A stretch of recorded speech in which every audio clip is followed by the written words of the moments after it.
চলতি মাসের জন্য ভোক্তা পর্যায়ে এলপি গ্যাসের নতুন দাম নির্ধারণ করা হয়েছে, যাতে 12 কেজি সিলিন্ডারের দাম 44 টাকা বাড়িয়ে 1421 টাকা নির্ধারণ করা হয়েছে।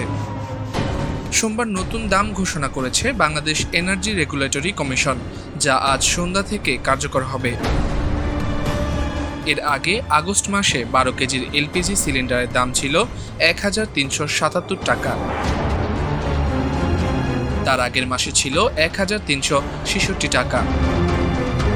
ঘোষণায় বলা হয়, বেসরকারি এলপিজির রিটেইলার পয়েন্টে ভোক্তা পর্যায়ে মূসক সহ মূল্য প্রতি কেজি 118 টাকা 44 পয়সা নির্ধারণ করা হয়েছে।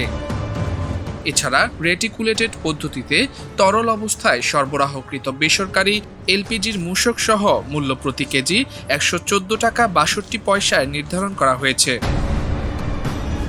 এছাড়া অটো গ্যাসে এ মূল্য প্রতি লিটার 65 টাকা 26 পয়সা নির্ধারণ করা হয়েছে।